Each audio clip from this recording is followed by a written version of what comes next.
നമ്മള് ഈ റിയാക്ഷൻസിനെ കുറിച്ച് പറഞ്ഞു. കഴിഞ്ഞ സാറെ പോലീസുകാരെ കുറിച്ച് പറഞ്ഞു. പോലീസുകാര് ശരിയാണല്ലോ, അങ്ങനെയാണ് ശരി. പോലീസുകാരെ കുറ്റമല്ല, ഒരു പക്ഷേ ട്രെയിനിങ്ങിന്റെ പ്രശ്നമോ അല്ലെങ്കിൽ അങ്ങനെയുള്ള ഫിലിം ഇൻഫ്ലുവൻസുകളോ അങ്ങനെ നേരത്തെയുള്ള അനുഭവങ്ങളിൽ നിന്നൊക്കെ റിയാക്ട് ചെയ്യുന്നുണ്ട്.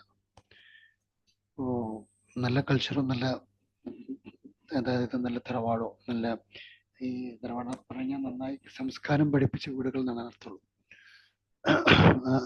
എന്നത് അത് ഏത് രൂപത്തിലായിരുന്നാലും പറ്റും. അപ്പോൾ നല്ല സംസ്കാരം പഠിപ്പിക്കപ്പെട്ടവരൊക്കെ ഉണ്ടാവും, നല്ല രൂപത്തിൽ പെരുമാറാൻ ബിഹേവിയറൽ സയൻസ് എന്നൊക്കെ പറഞ്ഞാൽ വലിയ സയൻസാണ്, ചെറിയ തമാശയൊന്നുമില്ല. അപ്പോൾ നമ്മളെപ്പോലെ മലയാളം സംസാരിക്കുന്ന ആളുകൾ, മലയാള ഭാഷയും മലയാള രാജ്യത്തിൻ്റെ നേതൃത്വത്തിലിരിക്കുന്ന ആളുകളൊക്കെ അതര ഡിപ്പാർട്ട്മെന്റിലെ ആളുകളെ ആ രൂപത്തിൽ തന്നെ ട്രെയിൻ ചെയ്യണം. അപ്പോൾ ഇത് കേൾക്കുമ്പോൾ അവർ വിചാരിക്കുന്ന ട്രെയിനിങ് ഒക്കെ നടക്കുന്നുണ്ടല്ലോ, അവിടെ ട്രെയിനിങ് അക്കാഡമി ഉണ്ടല്ലോ പലതും. അവിടെ ഒന്നും കൃത്യമായിട്ട് ബിഹേവിയറൽ സയൻസിനെ കുറിച്ചുള്ള സൈക്കോളജിസ്റ്റുകൾ അവിടെ ക്വാളിറ്റിയോട് കൂടി ട്രെയിൻ ചെയ്യുകയും അതിൻ്റെ മെഷർമെന്റ് എടുക്കുകയും അതിന് കോഴ്സ് പോലെ പഠിപ്പിച്ച് 5 വർഷം കൊണ്ട് ക്വാളിറ്റിയിൽ എത്തിപ്പിക്കാനൊന്നും സാധിക്കുന്നില്ല. അങ്ങനെയൊന്നുമില്ല. അങ്ങനെയൊക്കെ ചെയ്യണം ശരിക്കും, അങ്ങനെയൊക്കെ ഒരുപാട് കാര്യങ്ങൾ ചെയ്യാനുണ്ട്. അങ്ങനെ വരുന്നത് സിവിലിയൻസിനെ റെസ്പെക്ട് ചെയ്യാൻ സാധിക്കണം. സാലറി തരുന്ന, ടാക്സ് കൊടുക്കുന്ന സിവിലിയൻസിനെ റെസ്പെക്ട് ചെയ്യാൻ ഒരു പോലീസുകാരനായ അല്ലെങ്കിൽ ഗവൺമെന്റ് എംപ്ലോയീസിനെ എല്ലാവർക്കും, ഞാനിപ്പോൾ ഗവൺമെന്റ് എംപ്ലോയി ആണെങ്കിൽ ഞാൻ റെസ്പെക്ട് ചെയ്യണം എൻ്റെ സർവീസ് കിട്ടേണ്ട ആളുകൾക്ക്. ഞാൻ സർവീസ് അവർക്ക് കൊടുക്കാൻ വേണ്ടി എനിക്ക് for the people by the people of the people പ്രകാരം എന്നെ ഭരിച്ചുകൊണ്ടിരിക്കുന്ന ജനങ്ങൾ തന്നെ എനിക്ക് സാലറി തരുന്നതാണ്. അവരുടെ റെസ്പെക്ട് ചെയ്യാനുള്ള ബേസിക് ക്വാളിറ്റി എനിക്ക് കാണിക്കണം. അത് ആ ഒരു ലെവലിലേക്ക് നമ്മൾ ഇമ്പ്രൂവ് ചെയ്യണമെങ്കിൽ നമ്മൾ ഒരുപാട് കാര്യങ്ങൾ ബേസിക്കലി പഠിക്കാനുണ്ട്. ഇപ്പം ലേണിങ്ങും റിയലൈസേഷനും വളരെ ഡിഫറെൻ്റ് ആണ്. അപ്പം ലേൺ ചെയ്തുകൊണ്ടൊന്നും കാര്യമൊന്നുമില്ല, റിയലൈസ് ചെയ്ത് ലേൺ ചെയ്ത് ഡിസിഷൻ എടുത്ത് മൂവ് ചെയ്താലാണ് ഇംപ്ലിമെൻറ്റേഷൻ പ്രോപ്പർ ആവുള്ളൂ.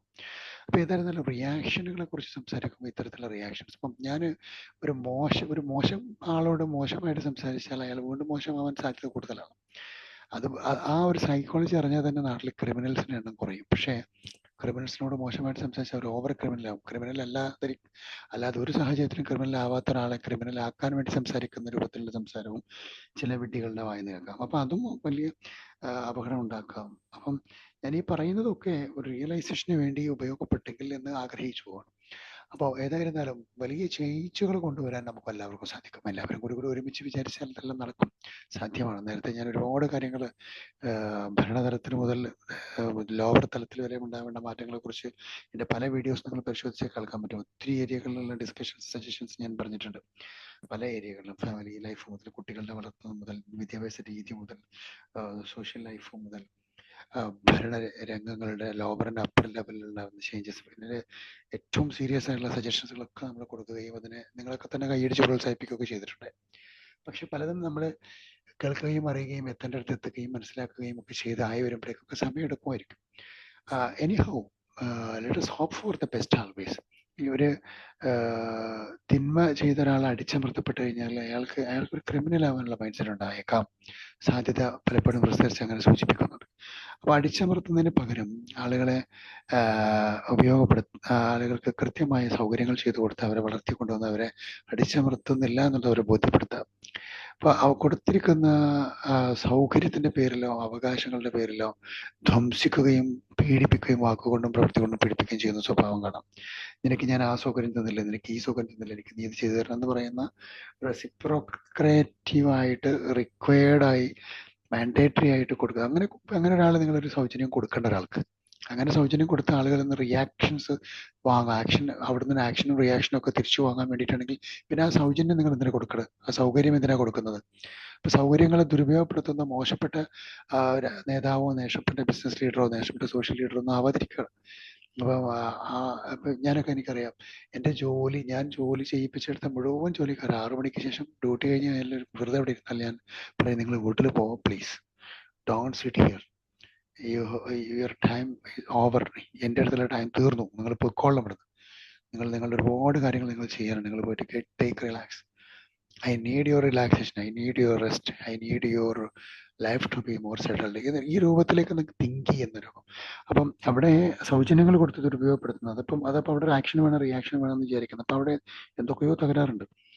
HR മാനേജേഴ്സിന് ട്രെയിൻ ചെയ്യുന്ന സമയത്തൊക്കെ ഞാൻ പറയാറുണ്ട്, where is the mistakes happening like this. ഓണേഴ്സിന്റെ ട്രെയിനിങ്ങിൽ പറയാറുണ്ട്, CEO കോച്ചിങ്ങിൽ പറയാറുണ്ട്, അപ്പൊ ഇവിടെയൊക്കെ നമ്മൾ ചിന്തിക്കേണ്ടത് ഈ ഇതൊക്കെ ഡിഫൈൻ ചെയ്യണം നമ്മൾ. അപ്പൊ ആളുകൾ അപ്പൊ ഇത്തരത്തിൽ അവരെ അടിച്ചമർത്തുന്ന രൂപത്തിലുള്ള പ്രവണതകൾ ഇതൊക്കെ എന്ന് വെച്ചാൽ ഇതൊക്കെ റിയാക്റ്റീവ് മോഡ് ക്രിയേറ്റ് ചെയ്യുമെന്ന് പറയാനാണ് ഞാൻ ഈ എക്സാമ്പിൾസ് എടുത്തത്. പിന്നീട് ഫ്യൂച്ചറിൽ ഇതൊക്കെ വലിയ വലിയ റിയാക്ഷൻസ് ക്രിയേറ്റ് ചെയ്യും. കാരണം അവരുടെ ഉള്ളിൽ അവരുടെ ക്വാളിറ്റി നഷ്ടപ്പെടും. മോശമാണ്, ഇന്ന ജില്ലയിലെ ആളുകൾ കുട്ടികൾ മോശമാണ്, പഠിക്കുന്നതിൽ മോശമാണ്, കോപ്പി അടിക്കുന്നവരാണ് എന്നൊക്കെ പറഞ്ഞ് വായിക്കൊള്ളാത്ത വൃത്തികേടുകളൊക്കെ പറയുന്നിടത്ത് വന്നു കഴിഞ്ഞാൽ ആ നാട്ടിലെ മുഴുവൻ ആളുകളും ഭാഷയും ദേശവും രാജ്യവും നാടും മതവും ഒന്നും നോക്കാതെ അവരെ നമ്മളോട് എന്ത് ചെയ്യുന്നറിയോ, നമ്മളോടുള്ള ഇഷ്ടവും നമ്മളിൽ നിന്ന് നഷ്ടപ്പെട്ടു പോകും. അത് വളരെ സീരിയസ് ആയിട്ടുള്ള ഒരു കാര്യമാണ്. അപ്പൊ അത് ശ്രദ്ധിക്കുന്നത് നന്നായിരിക്കും. അപ്പൊ എന്തെങ്കിലും ആരെങ്കിലും കുറിച്ച് വിടുവായത്തം പറയുകയോ വിഡിത്തം പറയുകയോ ചെയ്താൽ ചില വാക്കുകളൊക്കെ റിയാക്റ്റീവ് മോഡിലേക്ക് കൊണ്ടുപോകും.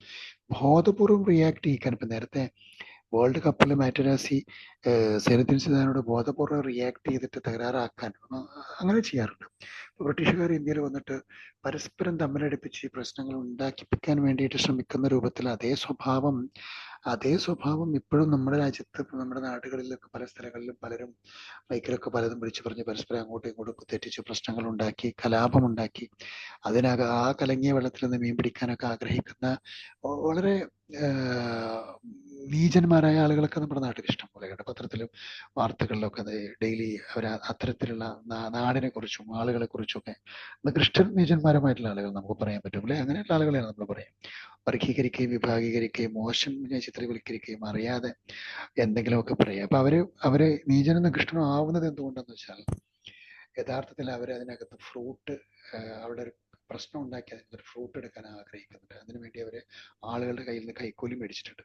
കൂലി മേടിച്ചിട്ടാണ് അവരെ പ്രശ്നങ്ങൾ ഉണ്ടാക്കാൻ വേണ്ടിയിട്ടും ഏതോ ഒരു പാർട്ടിയിൽ നിന്ന്, ഏതോ ഒരാളിൽ നിന്ന്, ഏതോ ഒരു സംഘത്തിൽ നിന്ന് കാശ് മേടിച്ച് അവിടെ പ്രശ്നം ഉണ്ടാക്കിക്കൊള്ളാമെന്ന്, ഞാൻ സംസാരിച്ച് പ്രശ്നം ഉണ്ടാക്കിക്കൊള്ളാമെന്നും അവിടെ പ്രശ്നമായി കഴിഞ്ഞാൽ അത് ഉപയോഗപ്പെടുത്താൻ പറ്റുമെന്നും ഒക്കെ രൂപത്തിൽ. അപ്പം ഇങ്ങനെ ഇങ്ങനെ രാഷ്ട്രീയ പാർട്ടികളിൽ നിന്ന് വാക്ചക കസർത്ത് നടത്തി സമൂഹ പ്രശ്നങ്ങൾ ഉണ്ടാക്കാൻ കൊട്ടേഷൻ എടുക്കുന്ന നീചന്മാരും നികൃഷ്ടന്മാരും ഒരുപോലെ ആളെ കൊല്ലാൻ വേണ്ടി കൊട്ടേഷൻ വാങ്ങുന്ന കാപാലികന്മാർ നമ്മൾ പറയുന്ന കൊട്ടേഷൻ സംഘം തന്നെയാണ്. അതിനകത്ത് വലിയ വ്യത്യാസമൊന്നുമില്ല. സോ ഏതായിരുന്നാലും ഇതൊക്കെ തിരിച്ചറിയാനുള്ള ഒരു ബുദ്ധിയും ബോധവും ഒക്കെ നമുക്ക് ആവശ്യം. Wishing you all the very best and have A great day. God bless you. Love you all.